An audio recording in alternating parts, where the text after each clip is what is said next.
Now then, how's it going? Been a while, a couple of months I think.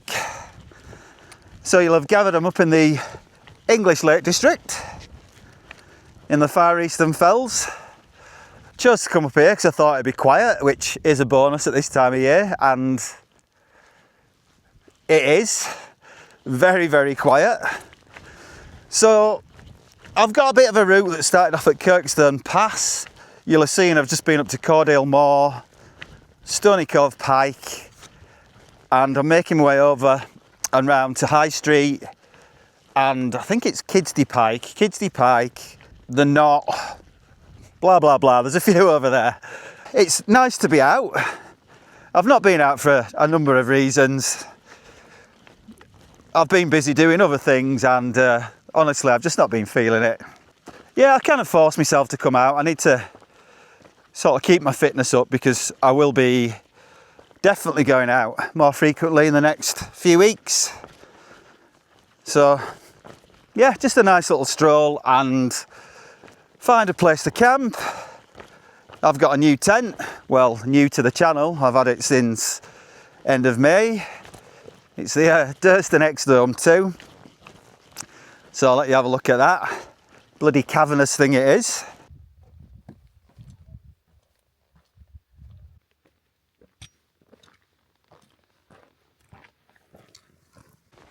Just approaching Thornthwaite Crag.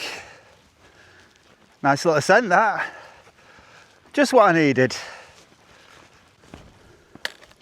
All right. You getting the shot you wanted? Yeah, just about. So like an idiot, I forgot to turn the microphone on here. So as you can see, just at Thornthwaite Crag, right next to the huge beacon. Views really opened up here. Really expansive.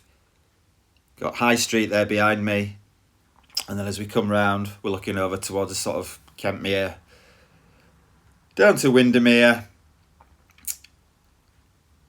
You've got Red Screes just over there, and then as we come back round Stony Cove Pike and right over to Dove Crag, Hart Crag, Fairfield, St Sunday Crag, etc. Quite nice up here, although the summit's kind of unremarkable. The views are fantastic, and again really, really quiet. High Street, yep, pretty unremarkable. Can't believe how peaceful it is.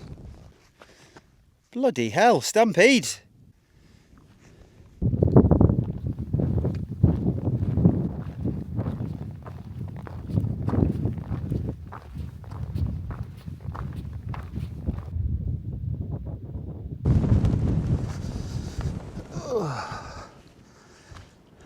Kidsty Pike. It looks like there's another Wainwright over there, so in for a penny, in for a pound, why not? I think it's called High Raise, that one up there, another High Raise. It's kind of going out of my way for where I want to camp. I'd have to go there, come back on myself, so leave it for another day if I ever decide I want to do them all. I think I've done 4 Wainwrights. Stony Cove Pike, Thornthwaite Crag, High Street, Kidsty Pike, and then I've got another one here. And I'll probably do 2 more, but I've already done those anyway. Depending on where I decide to camp. So I reckon I'll be set up within sort of 45 minutes. I'm not sure what this weather's going to do. It doesn't look great, but it's pretty calm still. Hopefully all that black cloud stays over there towards the west and leaves me alone.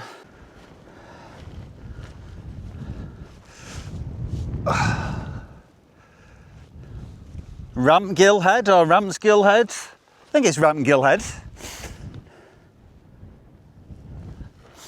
Lovely, is that actually? I'll show you.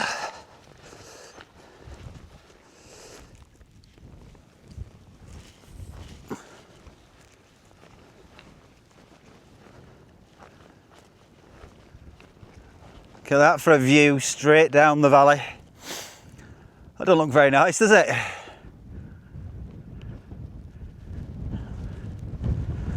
Might be time to go and get the tent up. Lovely over there. Right, I think we'll go that way. Yeah. Ah, actually, over there. Okay, so that's the Knott just there. It's a really nice pitch, nice and flat, and obviously you've got this view here. However, time's it 6. I've got plenty of time, so I think I'm just going to push on to my second option, which I think is actually a nicer view. You'll see when I get there, but not only are you getting the views over towards Helvellyn, etc., but you've kind of got a view, well, it's a gorgeous view, down towards Brothers Water.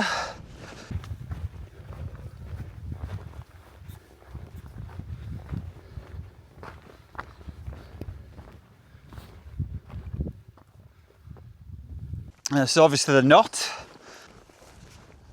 Oh, you can see Brothers Water from here actually. Let's have a look on the edge. I still don't think it's as nice as the other view.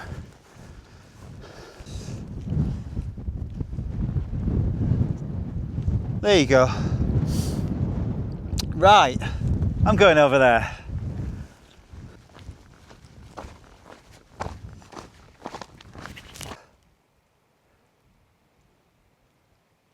Gorgeous.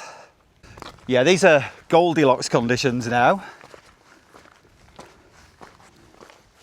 Perfect temperature. I've had this one layer on all day, so not needed a rain jacket. Been very little wind. Obviously not too hot and not too cold. As I said, I've only kept this layer on all day. Oh, it's just perfect.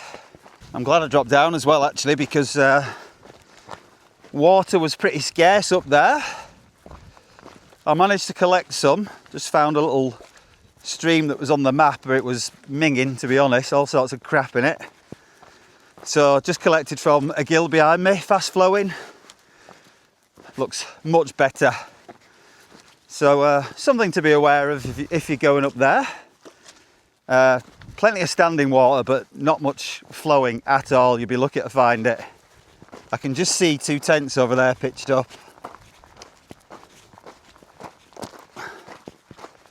That's not a good sign, because that's definitely not the best pitch, which makes me wonder, are there plenty of people on the best side? I really hope not. I'll have to tell them I'm a warden, I'm afraid, and they've got to move on. Done it before? I really have.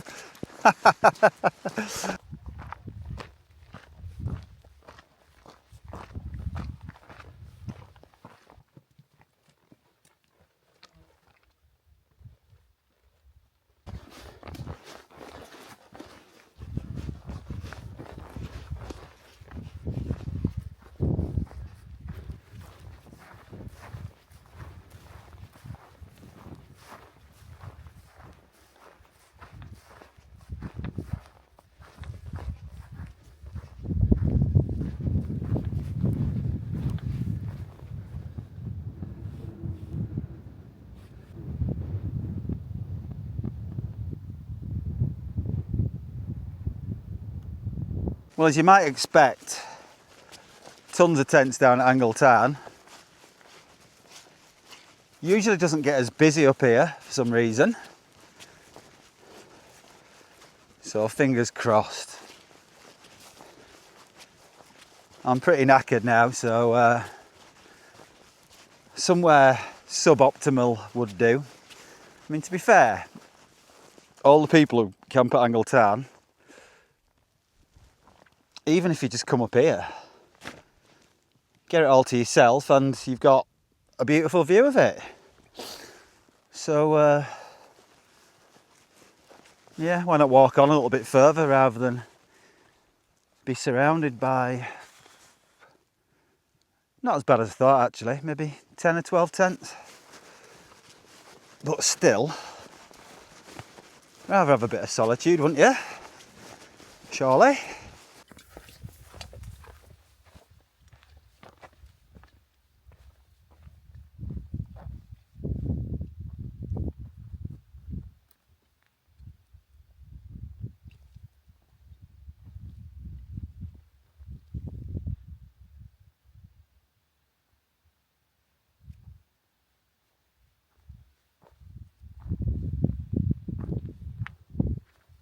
Nobody here. And I think I've already found what looks like a really good pitch. Boom!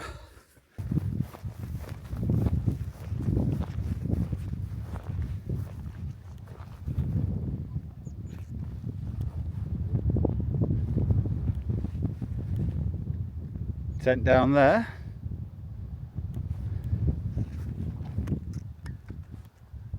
Doesn't look completely flat here. We'll make it work though.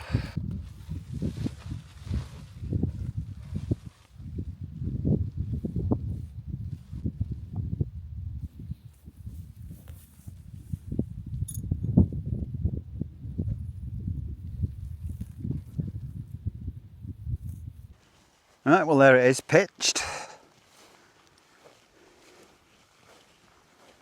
Not going to go into masses of detail, mainly because we've got about an hour of sunlight left and I'd quite like to enjoy this.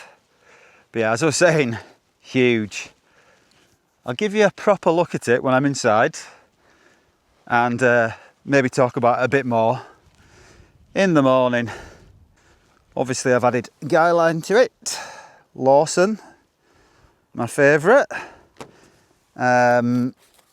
And I don't need to put them out, but what I've done is I've kind of copied the unner. So you got 2 guy out attachments, 1 guy, 1 peg out point. I mainly did that because I ran out of guy line, but it works, I think. And then 1 on each side. First time I put this up in the garden, I was like, but actually, with the guy and a trekking pole in here, I'll show you that, it's pretty solid. I don't need to do that tonight, but I have had it out in some pretty decent wind and yeah, it was surprisingly solid. That doesn't look quite right.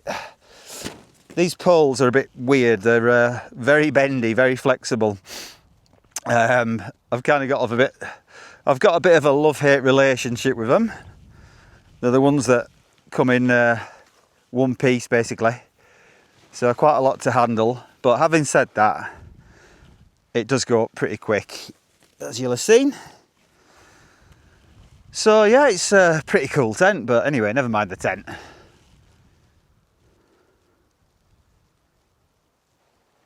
That's what it's all about. So I think there's only one thing to do, isn't there really? And that's get a beer open. Nice walk that, steady away. I'll have to have a look at the Garmin, see how many miles I did, how many feet, but yeah, not bad at all. But this is what it's all about. I've missed it, really missed it. What we're sleeping in tonight, or on, or under. Foam mat, comes on every trip. Thermarest Neoair X-Lite. The old faithful Cumulus Quilt 250 with all its war wounds. Probably need replacing sooner rather than later. And this enlightened equipment pillow, which is clearly a Trekology one, but just rebranded and consequently cost about £5 more, robbing dogs. So yeah, as you can see, tons of space, 2 doors, massive pockets. Yeah, it's definitely a place to hang out in and enjoy the views.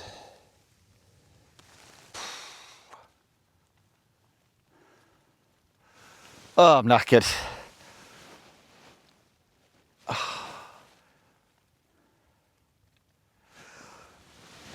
Yep, definitely need to get training again. But it's a good knackered. Food wise, we've got a Norwegian dehydrated meal, bolognese. That's 6 months out of date. A Summit to Eat custard apple crunch. That sounds like it's right up my street. Can't wait to try that. Hot chocolate. Coffee. And I believe I've got some jerky and some nuts and other assorted shite somewhere. So looking forward to getting tucked into that.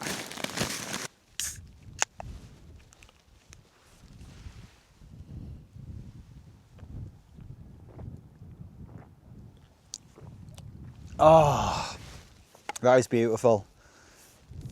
Northern Monk Tank Petrol IPA 6.5%. Thank you very much. Oh God.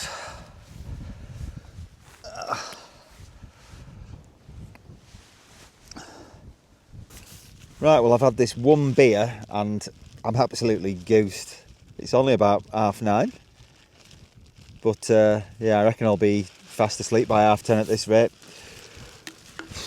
I hardly got the energy to speak. I'm so out of shape. So anyway, I think I'll just leave you for this evening and I'll come back to you in the morning. Unless anything interesting happens and the weather has just picked up.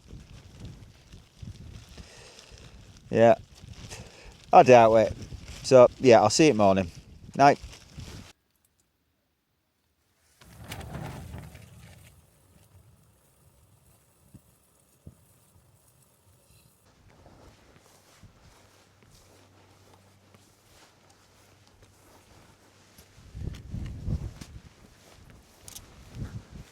Fuck's sake.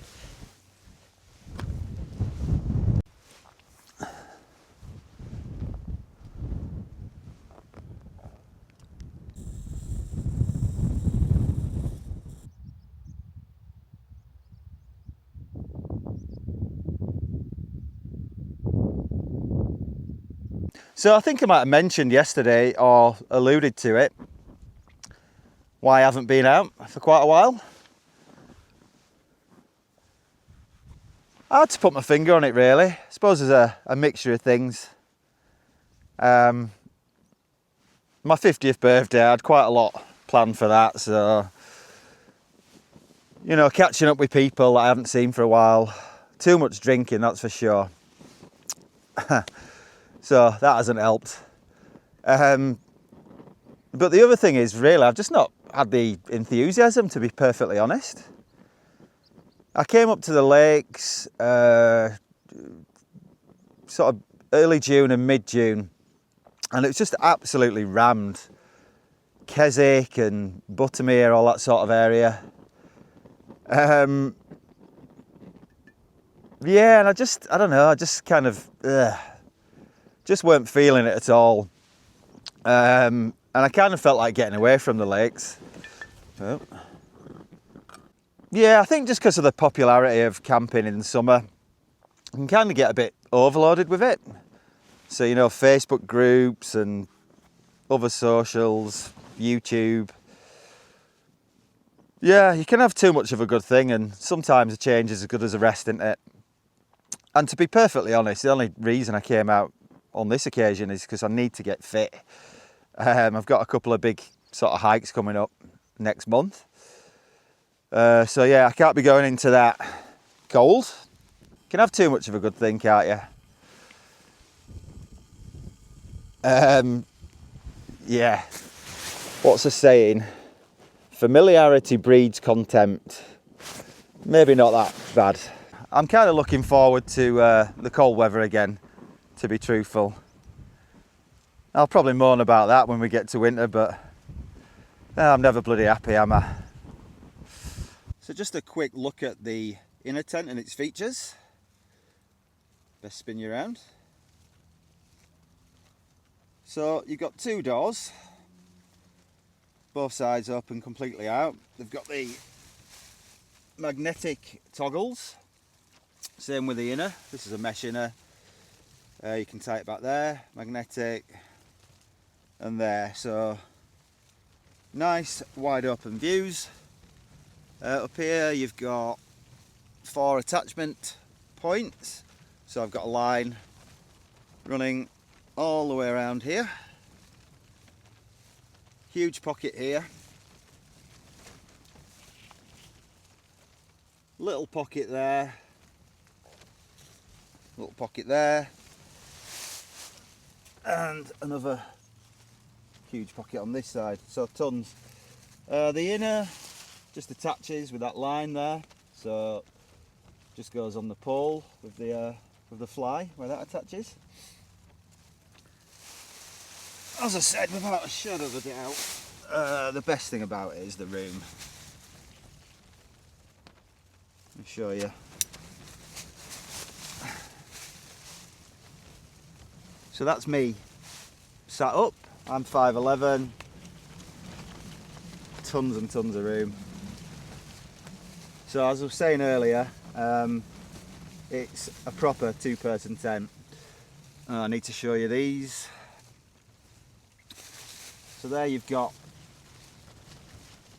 the little sleeve for the trekking pole. As I said, that makes it feel really solid.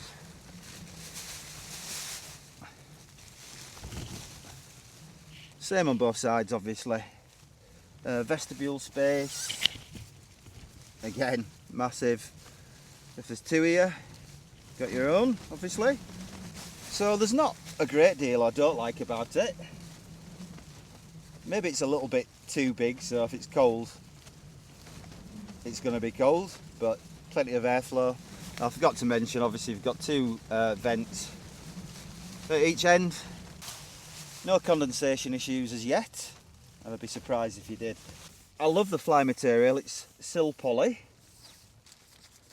Feels a lot different to my X-Mid. That was like a 2020 version. This feels a bit smoother and a bit thinner. And obviously the advantage of that over sill nylon is if it gets wet, you know, it doesn't stretch, doesn't absorb it, and it dries out a lot quicker. Good for multi-day treks, I reckon. For the weight, it's nothing. Pack size, not too big.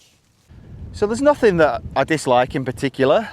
A couple of small gripes. The adjusters on the corners here, they could be a bit more substantial. Find them a bit finicky sometimes. And the fly door, it's only got 1 zip.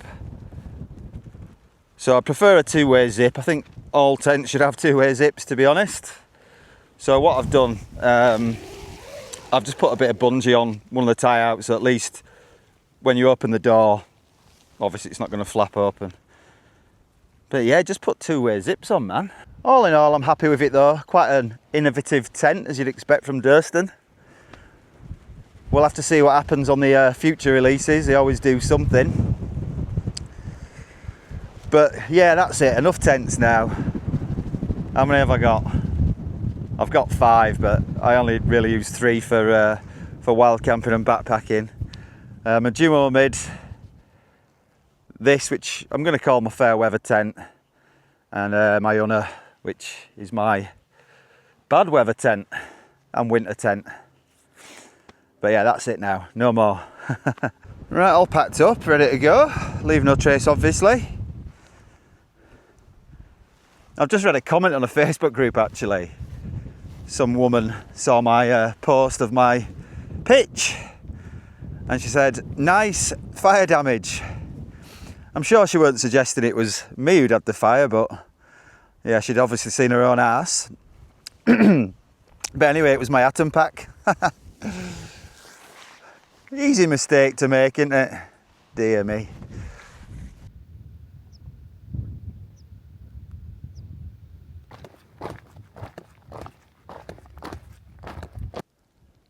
Last man standing. It is an undeniably stunning place. Why wouldn't you want to camp here? Just be a good person and leave no trace, that's all. It's not difficult. Never understand the mentality of being able to carry something up a hill and not being able to carry it back. Just find it bizarre.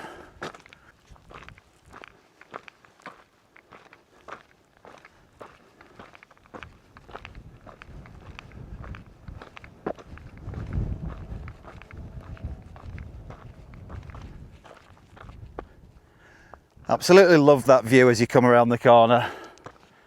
And I'll just say, if you've watched, thanks for watching, and hopefully, oh, fuck off. Right, well, just a short walk out of Bordale Hawes and then drop down into Patterdale. 30 minutes or so. And I think I'll drop in for a pint and a bite to eat at the White Lion, I think it is. So anyway, I might as well sign off here. Let you look at that view one more time. Anyway, if you watched, thanks for watching, and hopefully I'll see you on the next one.